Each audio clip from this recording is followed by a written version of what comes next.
used Postman here, and the main application was having UI. Okay, so for scenario creation and all these things, we were using that application, and for the database is also meant. So this is a plugin. Okay, so we would we have created this REST endpoint on there for the fetching the data, that what are the new data has come up while the scenario creation, and when the scenario is created, so with the type of the scenario and all these things, so there are our backend configuration are there. So with that, we would fetch all the data according to the configuration, like which has to be given the priority, and all these things are there according to the file. Yeah. It was mainly in Java, by the way. Yeah. Java only. And how the REST API contract was defined? Did you make any specification using any kind of documentation of the contract? Did you write directly the API in the code? How did you design your API? Yeah, so for that, like we have this application called this was called ATF. Okay, so this ATF application is the main application for which this plugin was. So in there we have written this API for getting the data for the smart data pool. Okay, and for that we have created this endpoint for get scenarios. Okay, so there for the rest endpoint which we have created is like simple endpoint was there for data. Yeah, so I think as for you're saying contract which you have created, I think no. Okay, so yeah, go ahead, Ajit. Yeah. So Gaurav, the question is the API which you are currently working, right? So how do you start with that API? Is there any specification you did right, or how do you start your the core logic or the API side development? Yeah, for API side, what we have done is like return one API, and it would have it had called to the this repository, and fetch the data, and for that calling, that we had used the URL and headers, and we had put the JSON-L. Yeah, is that what you are asking? That what is the contract, as in what we have to give and what we'll get? Is that you are talking as a contract? So we were giving my application will give the data that these are the these type of scenarios, because there would come like different scenarios, so we were using some scenarios. So for that scenarios, we were sending that the scenarios we have to get, and the JSON is a payload we were sending, and then we were getting data as a result that, and then No, so this is this is as usual coding practices, right? So we do call API and we fetch data from the database, right? So this is usual practice, right? But in your project, what is the contract? So how do you know that this is the specific API you have to call? What are the parameters that particular API is taking? What are the payloads like that? Is there any defined structure? Yeah. Yeah. As such, no. Because if you see, let's say there are few team members currently working, and let's say I join as a new team member in your project, right? How do I start with your project? How do I contribute in your day-to-day activities? Right. So the documentation we have done like in the code level itself. Okay. So the documentation is fine. That you may have some diagrams and all those things, right? So that is fine. But if there is if I want to do some kind of code in your project, how do I start with that? how do I get to know what things I need to refer and how I can start my journey in your team? Okay, so for that we had actually created separate documentation where we were when we were writing this UAT, we were giving those UAT in all the scenarios in the documentation. We were adding also in the Jira later we switched to Azure, so we were tracking with the Azure. So as soon as you get all go through those, so you will get all the UATs reference in there, the scenarios ID, which scenarios were pass, which were fail, and what were the performance, and what were the changes, and when the compression of the JSON was done, and why the compression was done before, because 2 million records were coming and it was taking too much time and space, and when the parallel processing was introduced, these things we can get through. Okay. Can you tell me more about how the API you are developing or using were secured? Okay, so we were using this two things which we are using, which was first thing is HTTPS, which we were using this SSL certificate. Okay, we had created this certificate, and we had to get it signed. Okay, and then we had put it into the server, and okay, and then we were using that. And other thing which we were doing was JWT token. Okay, so we were doing this auth token verification there, where whenever the application would run, then on the first time if it is running, then it would send uh, with the username and password, it would create this token, and it gets stored, and with each um, request the token will come, and with the bearer token we'll check if the claim is correct, then we'll proceed further, uh, like that. So these Okay. two Did things. you did you implement this authentication mechanism? The JWT one, yeah, JWT one I did. The HTTPS one, the other colleague did. Okay. What you know about HTTPS? Did you use MTLS, by the way? MTS, no. MTLS. MTLS. MTLS. Do you know TLS? Yeah, by the way? TLS. Yeah, TLS we have. Yeah. TLS. Oh, yeah. MTLS, or if you prefer, client authentication using TLS. Okay. Yeah. So not with the for authentication we used the JWT token, and Okay. But do you know a little bit how yeah, this is working, MTLS, and the what it is used for, by the way? The TLS I know.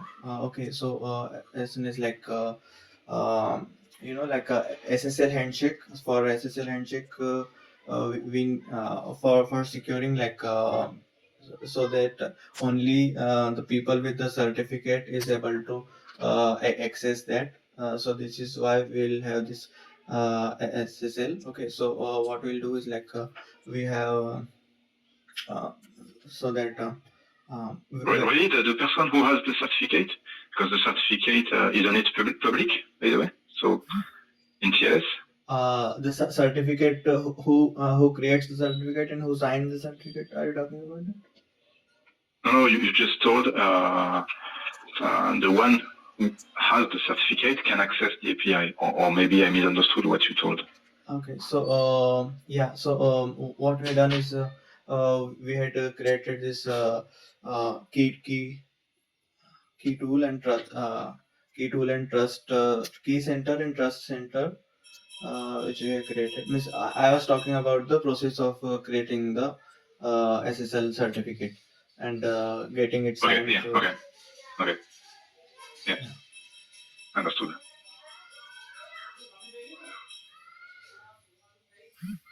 Okay, and what this certificate is useful for, in fact, in the TLS workflow?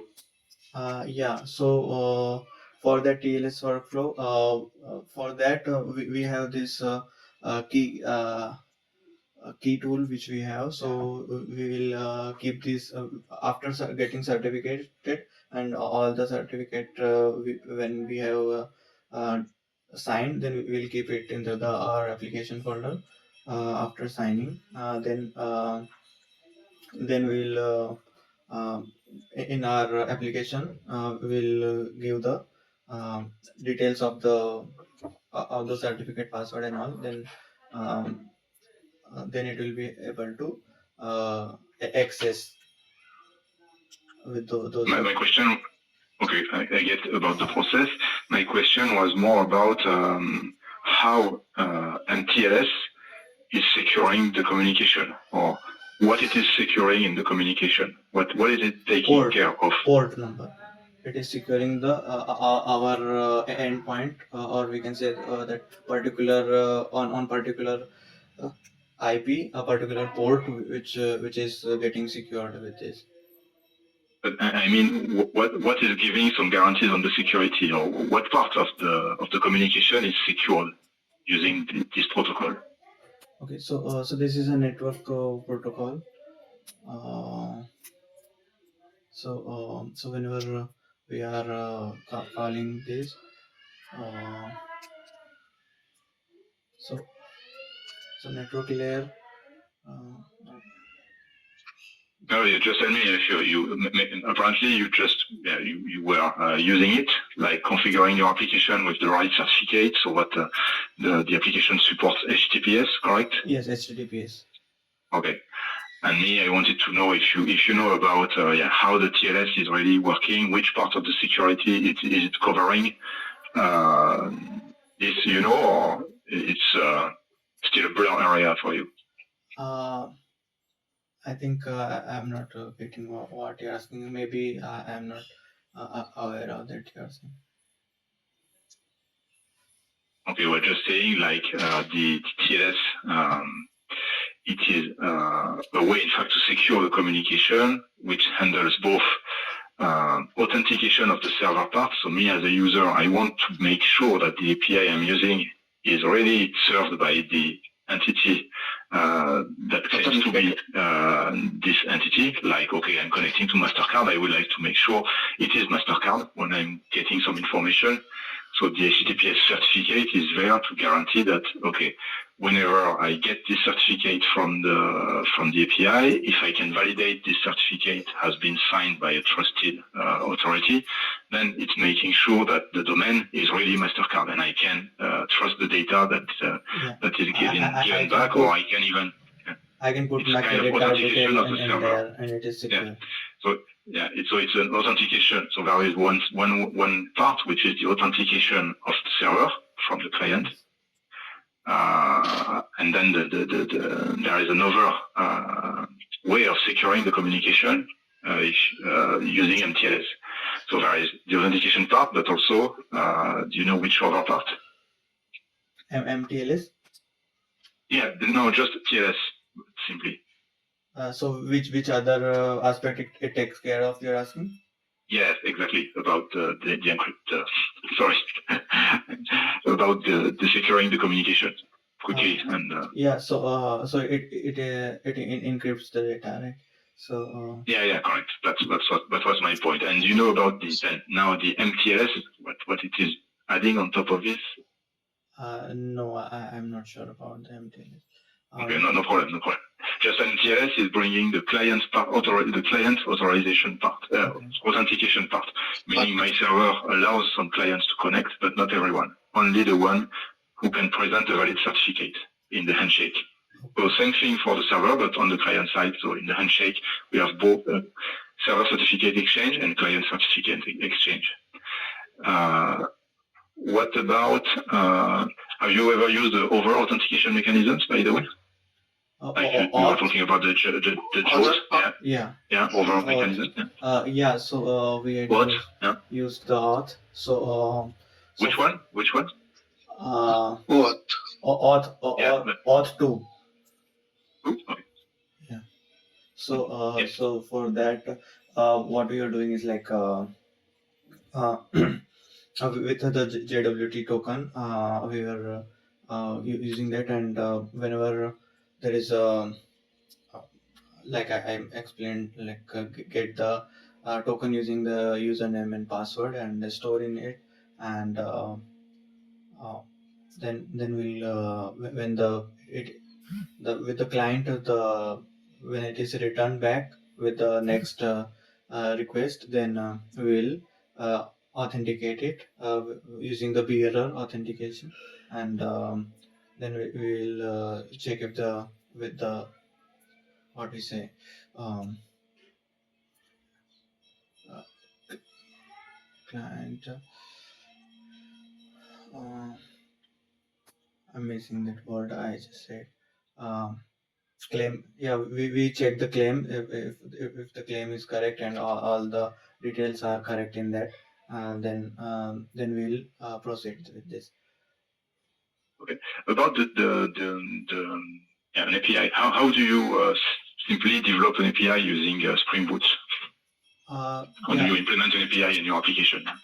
yeah, so we'll have this Spring Boot application which will having yeah the which will having all the components like there is a controller, there is a service, there is a repository. All these three we will have for the basic. If you want to create some API, then uh, when the Spring Boot is there, then for the main application, all these three like component scan and enable auto configuration, and um, components can enable auto configuration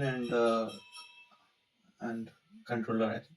Uh, so all these three are embedded in the Spring Boot application. So this will be allowing the application to scan and as an entry point, and then we'll forward through the controller, and with that controller we'll write the endpoints, and um, from that we'll call the service, and then the from the service if we need some data from the database, then we'll either use the DAO or the repository.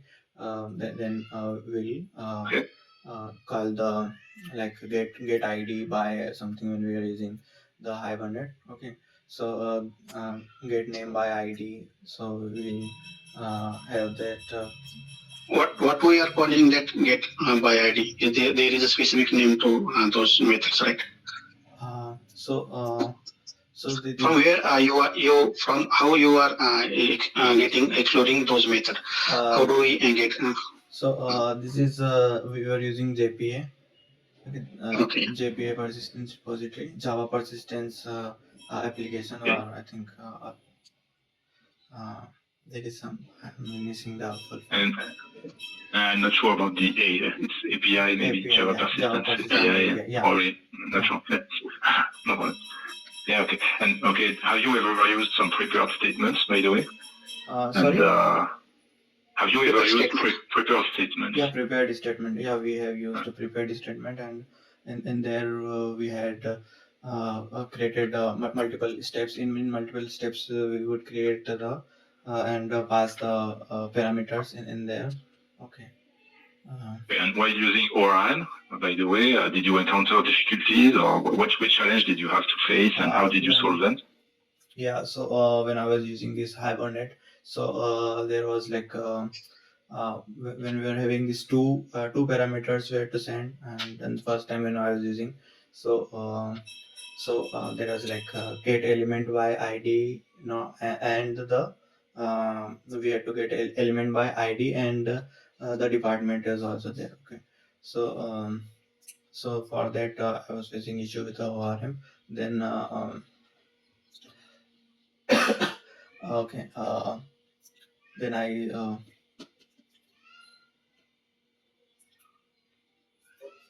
I created this. I had created this function.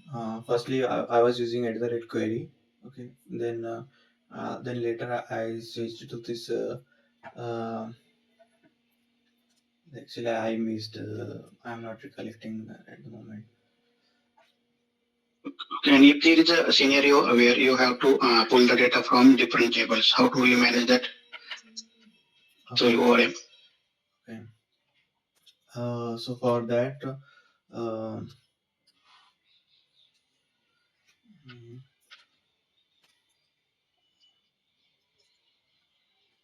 Do you write specification for that, or how do you managing? uh, actually, I had to Okay. go again because But did you have to deal with it, by the way?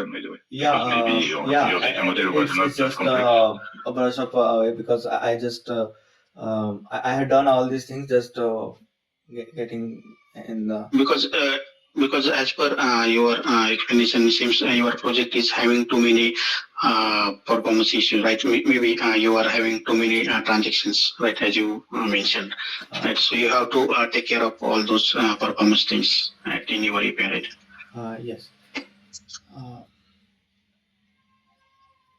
Uh, yes. And how do you manage if there are too much data and I have to select only few of the fields, or let's say column of, out of those tables? How do you manage that?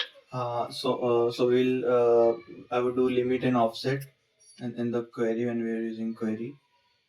No, limit and offset is for your pagination things, right? Yeah.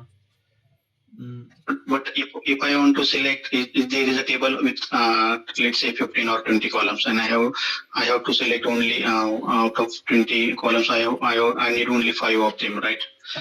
For my functionality. using the Yeah. hibernate.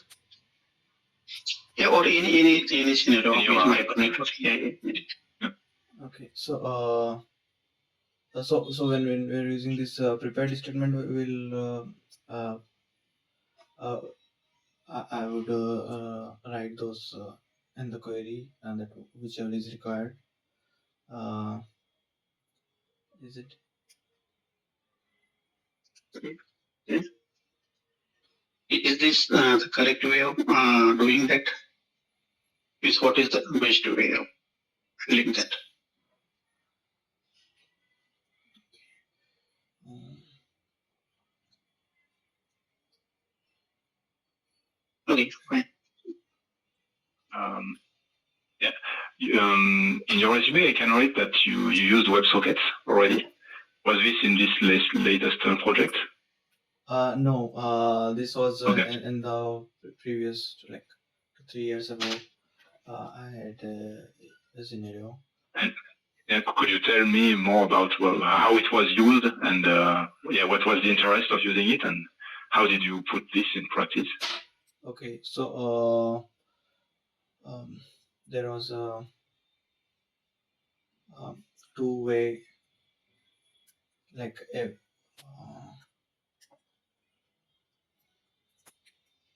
that scenario. Actually, I don't recall it's true. Was it a project with a UI, this one, or without a UI? Did you have a UI in this project using the WebSockets? Yeah, no. This was not a UI thing. Okay, UI it was not to synchronize for the two-way communication, but okay, between two backends typically, or two microservices, or yeah. That was we were using the Postman for that, and uh, for testing. Actually, I had to brush it up for the WebSocket.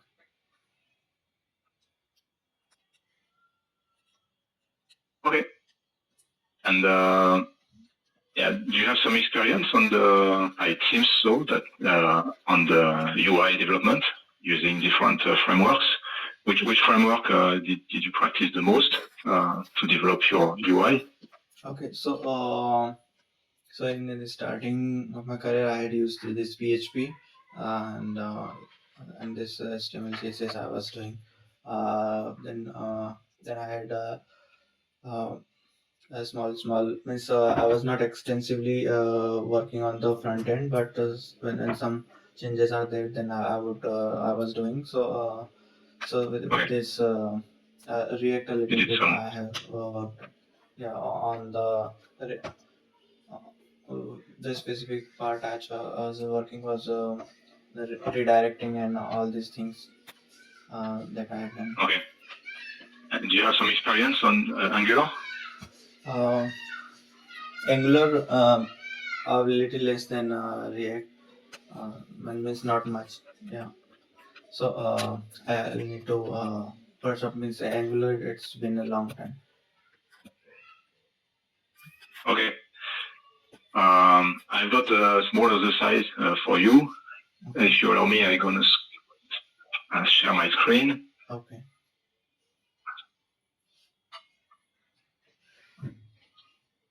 Just let me know when you can see it. Yeah. Yes, sir. Yeah. Yeah, I can see. Is this big enough for you to read? Okay, let me enlarge it. Yeah, this is good. Yes. Yes. Okay, so maybe you already recognize the controller code. Yeah. But okay, I will give you a few minutes to read through this simple method. Could you spot as many security issues that you would see in this method? Okay.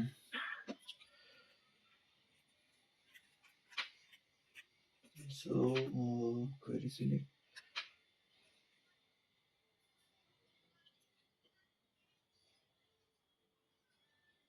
Okay, so here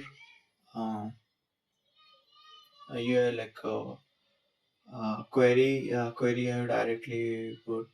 Okay, so so this is this can be issue. Which one? Sorry, can you rephrase, please? So With the he's saying inline query. He's pointing. Yeah, the inline Is that query correct? there should be a prepared statement for better security, so that there is no. Which problem? Which security problem, by the way? There could be injection can be there, SQL injection. Okay. And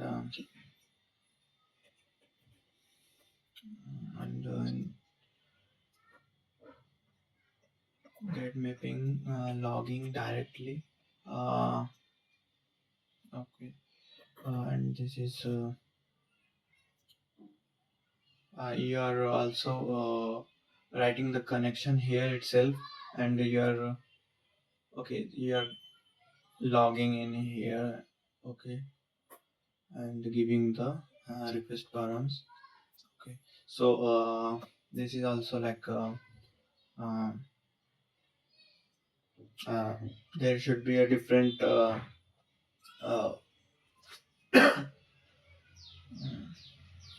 So what do you prefer rather than this? okay, so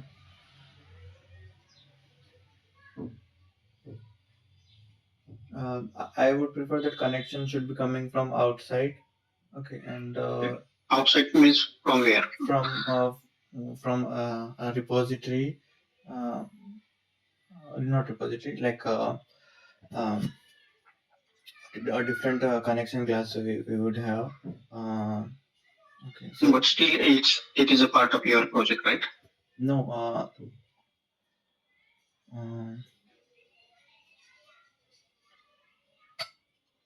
Yeah. Which part of the connection are you disagreeing with, by the way? Yes. The driver manager dot get connection, which is there. So so this connection is I think that they should not be connected. But to fetch to connect database in which you will require the connection, right? So you have to have that connection in your project, right? But which part of that connection string you are able to have security fetch? Okay. So there is a password is directly giving here, and you are passing username, and you are connecting with root directly. This is very Not What's the problem with you just mentioned the password? So root, okay, but what's the problem with the password? More accurately. The password is also like you are using as a directly you are using this as a string, whether it should be it should not come as a string. Okay. So encryption, Okay. the So encryption. that relates then to the Ajit's question, where your password would come from. Okay, so If not hard coded this way. okay, so for logging username and password we are sending.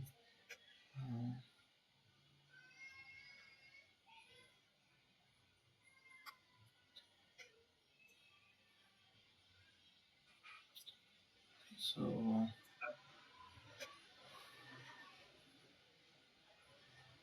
the password should come from like it should come in an encrypted format. If it is encrypted format, then it's okay. Still your encrypted format will have a string type, right? Yes. Yeah. But request param is the correct way of getting the password. Hmm.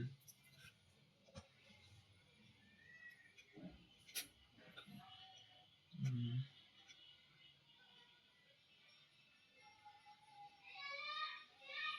Okay.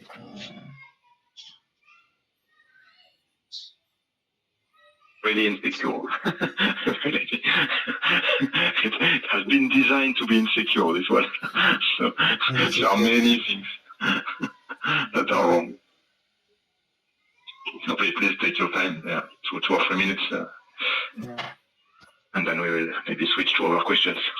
Yeah. So the The review is a very important practice in Mastercard that for which one of the main focus obviously is on the security, as you can understand. yeah, I understand. Yeah. So for this for the request form for password I am not sure.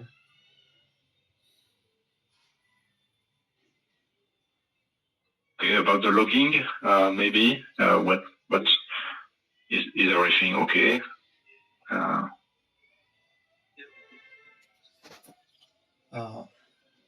Sorry, can you come again? About the logs, about sorry, do we have some logs? But yeah, about the return. Okay. The result said that what the API is returning.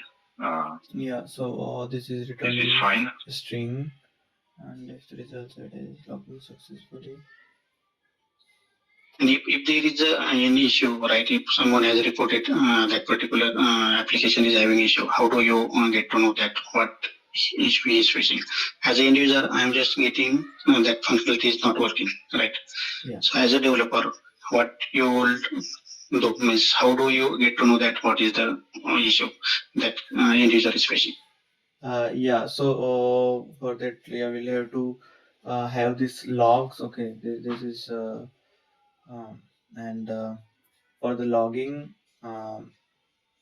logging would mostly return the boolean. Okay.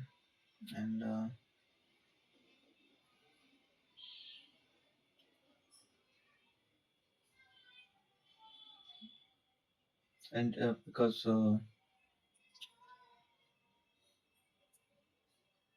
it would return the boolean, and the message will be in the exception there should be logging mechanism. There should be so with this error it is just saying e.get message.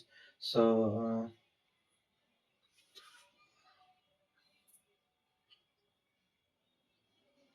so it is just returning the message where Okay, that's fine.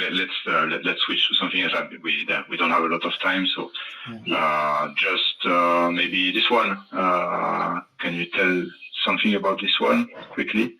Okay, And read file. So we are having the path, and then we are reading the path using the scanner and file content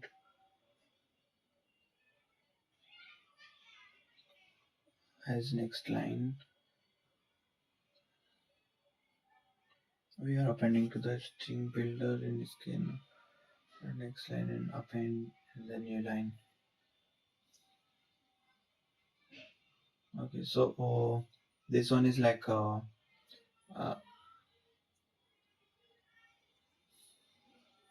if the file is big, then it will be issue here, and we are collecting directly uh, uh, in a scanner in a string builder.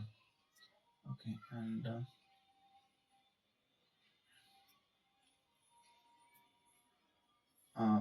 so we would you allow such an endpoint to be exposed to the users? sorry. Would you allow such an endpoint to be exposed to the users, or to be to be deployed in a production? No, first of all, right, the read file is. You get that no, because it's unsecure controller, but yeah, because it should be if you private. had a good reason. It should be first of all, it should be private, right? And read file, and everybody will have a, means or um, calling this read file directly, and just getting out of this our system is not good. So you should not be able to read the files from the system. Uh,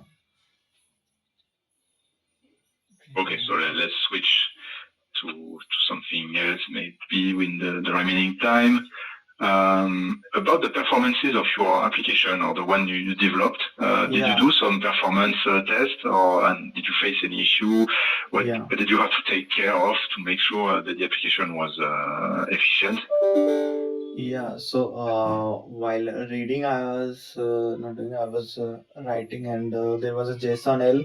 So it doesn't matter which line which we are writing. So as a whole, we have to write like a whole line. We would write, which is with the headers and all the values of the one row. So that way we were using this parallel processing. But if there is a reading involved, and um, because we are reading, so it has to be sequential only. Okay, so in this case, I think we'll not be able to apply this parallel processing in here.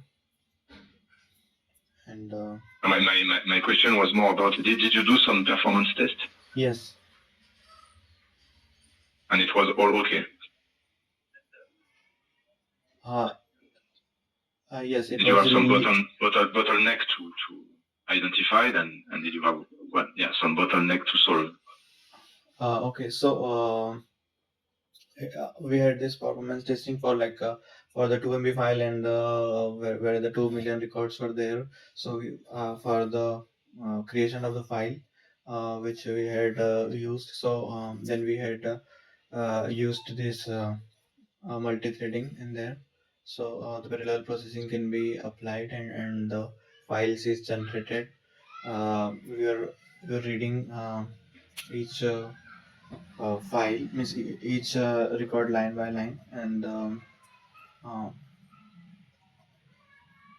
means like we were writing in different files. From the one file, we were writing different files, and merging those. Okay. No issues with the database? For database, we were not writing too much for this project. We were just updating all the what are the columns are there, and um,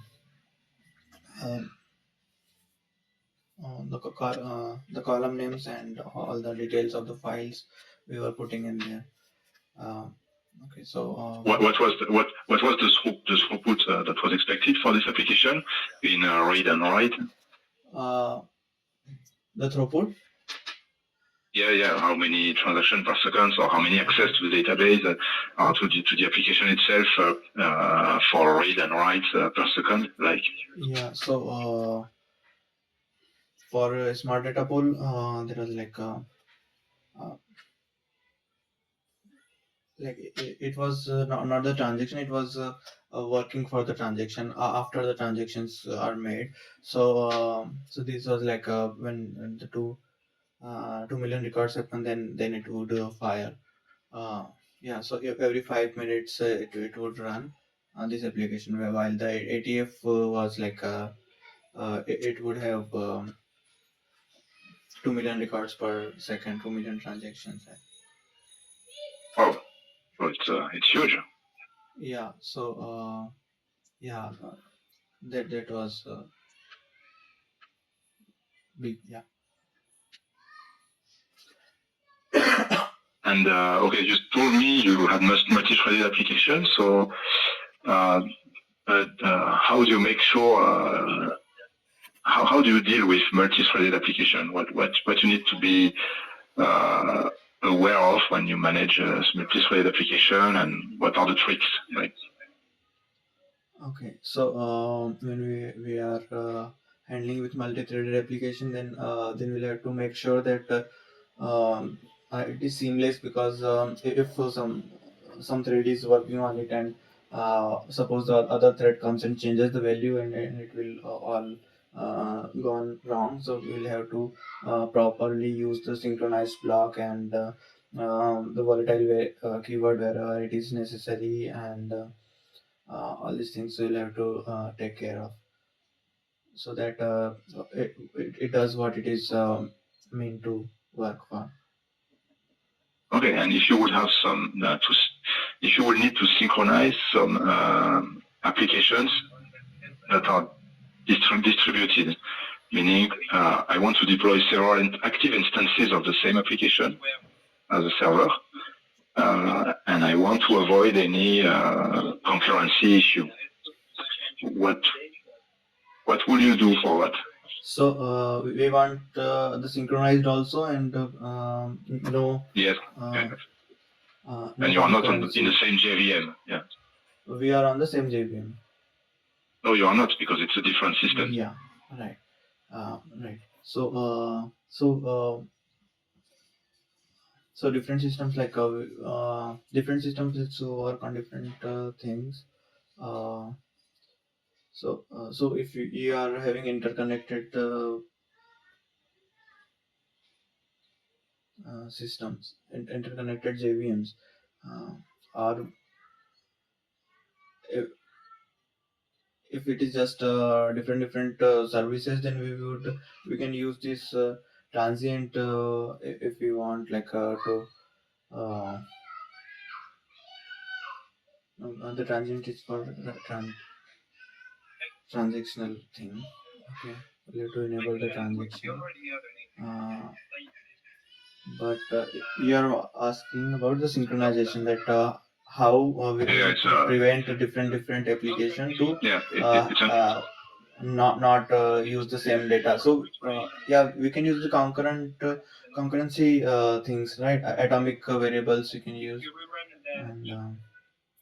and the concurrent. That means that they will work only in the same JVM. But anyway, it was maybe off the topic question. We have a few minutes left now. Can you tell me, how did you test your application? What was the different element of the test strategy? Yeah, so we would as soon as we got the stories right, so we would get the acceptance criteria right, then we would get the edge cases, okay, boundary cases, and according to that, from the starting only, we would focus on the acceptance criteria and the test cases. So we would write this JUnit test cases, okay, and we would use Mockito for mocking purpose, where the data are coming from some dependencies. Okay, so we would mock those data and provide the mock data, and uh, like that. And for the, suppose there is a uh, so Yeah. Go ahead. sorry, do you want some specific No, I had, yeah, while you were talking about JUnit, I was thinking, what was the coverage of your JUnit in your application? Okay, so the code coverage you are talking about. Yes. The code coverage of the test Yes. cases. Yeah, so it was like um,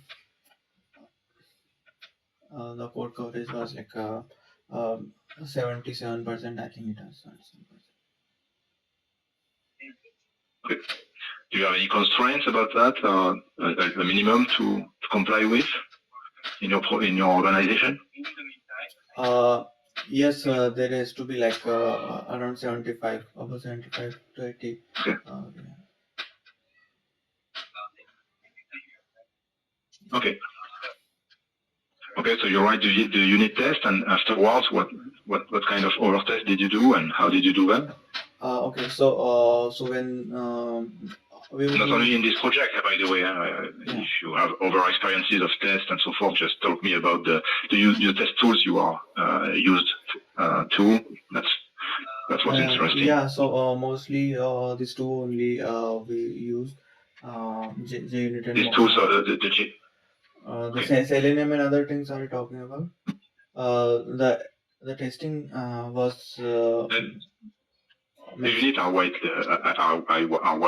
box test. So which additional test did you do? Okay, so just the unit testing we were doing, and the integration testing and the end-to-end testing was done by the tester. Great team. And the integration testing was also done on a weekly basis.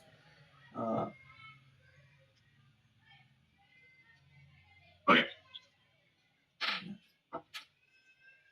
Yeah, are you familiar with the which CI/CD did you use so far? Sorry, ID. The CI/CD. CI/CD. How do you deploy your application? Yeah, so build, deploy. Yeah. Yeah, so so for this one we were not doing deployment. This was done by Joel. So the CI/CD, the Jenkins previously I have used. Okay, just that I have used, and for that we would just create this var and yeah. So it is okay, because it was a plugin, the latest project. But in earlier project, you used Jenkins, yeah? Okay. And which versioning system are you used to? Sorry? To use? Which code versioning system are you used to? Sorry, I didn't get the. How do you manage? Familiar with Git, simply? Yeah, simply Git, yes. Because this is the answer I wanted to. How do you manage your day-to-day code? Okay, yeah. So we were using this Bitbucket. Okay, so so for versioning, we were using Bitbucket, and every day, like whatever is done, either daily, if it is something is not correct, then the next day. So 2-3 days we were doing this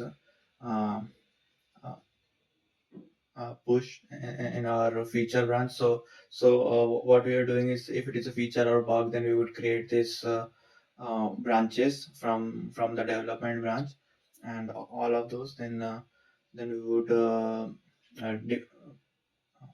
push in those. Okay, so we are now over time, but one for me, last question. Are you more familiar with Windows or Linux system? Mac? What are you usually using? Not at all on Mac, more on Windows, but quite good in Linux also, because this some things which we are doing was on Linux. But on which system? On your local laptop? Or No, on your, it was on uh, uh, uh, uh, VM kind of thing, like not a VM, but on server. We were using this okay. Azure, so on there we had this machine which Okay. was working on Linux. Ubuntu to be specific, we were using.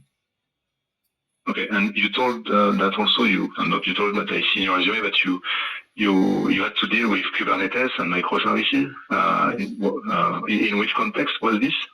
And This what was was in your previous, what's your experience on this actually? in the previous project which we were using this thing. So there was like a project where we had to this was a payment system for a purchase thing. Okay, so so it was uh, website for purchasing. Okay, buying things. So for there we had used it to deploy the Docker and creating the Docker and deploying the Kubernetes and creating the pods and uh, creating the pods and deploying that on there and the nodes and in the nodes which we have created we used this um, uh, the server. Okay, and MySQL in there, and for that we had to use this load balancing also, and we have used the node point and the load balancing and all these things, and the scalings and all these things which we have deployed, which we have created in the yeah. So not Okay, not if I tell you, okay, I want to change the configuration of the DNS server on my Linux machine, what would which file will you check? okay. So DNS you have to check the DNS of your local machine. On Linux, Yeah, Linux machine DNS. Um, so home user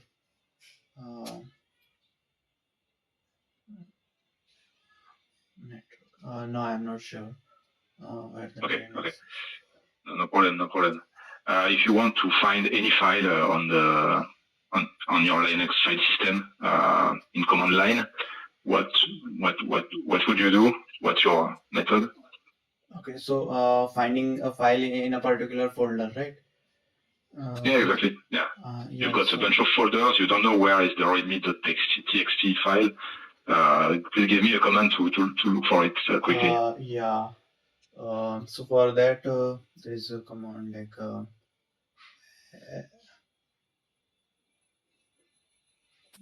ls.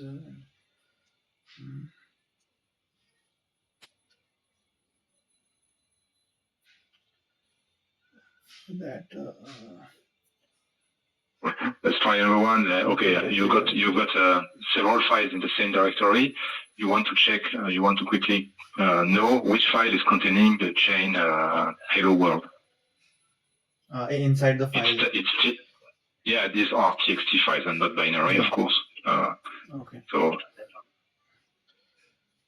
Okay, for that also I'm not sure. Okay, so recently you more used Windows, definitely. Yes, recently. Yeah, but, I had I know this command for finding the file, but I just missed it, and I didn't ever used this to find inside the file. Okay, no problem. Ajit, do you have additional questions? As we are now over time. Yeah. No, Shetak, I have done with my set of questions. Yeah, we can close the call. Okay, and you, Gaurav, do you have some questions, by the way? Yeah, so I got some hint that what I need to brush up the things. So for more, it means like what are the things which we'll be working on. So I prepare better. most of the applications that we have internally have microservice architecture. Okay. All the microservices, or very few of them, most of them have REST APIs or exposed REST APIs. By the way, that is why we discussed this a lot in this conversation, and we have to implement them, troubleshoot, make sure the security on authentication, authorization, encryption, securing of the communications. And indeed, it's always to use some kind of backend with database or stuff like this. So yeah, in most of the part of the business that we do, we develop some Java microservices, mostly based on Spring Boot, if you do Java, with some front ends that can be React, or they can be also Angular. Angular, yes. Most of them are Angular, however, in the projects we are working on. So Spring Boot, yes, I talked a little bit about that. You can develop on Windows machine, but mostly we are deploying on Linux systems, or it can be on a Windows machine. But yeah, it's good to be familiar with the Linux systems, or at least Unix, because we do have some clouds where you can have development environments. We also use the Linux on WSL on Windows. Or you could have a Mac to work with also, which is natively working with Linux. So I will not tell you too much about the business that we do, obviously, but these are this kind of backend applications. Those can be stateless, but also some of them can be stateful. Okay. So so where we've got some to manage with communications between microservices, sharing of data. And it's always with not millions of requests per second, but we need to take care about the performances also. Yeah. And obviously, it's all about payment, by the way. Yeah. Yeah. And mainly the branch we are in is cross-border payments, so meaning all what is dealing with making a payment from a country to another with method of payments which are not which are different from the MasterCard core payment system using the cards that you know. Okay. Okay, sure. So it is mainly based on APIs to have our customers connect to our system, and then we issue some payment requests on our system, or we produce files and so forth. So this is for the payment part of the real-time payment of part of the payments. Sorry. And aside of this, we have many tools to do reconciliation of the payments that we do, or where we are involved in. Some monitoring systems we have to integrate with. Some systems to manage our passwords and our key, so that they can make very secure. So all what we discussed in this conversation is involved when you we deal with it whenever you are involved in any project. Yeah, sure. Okay, I'll take note of that, and I'm very hardworking, by the way.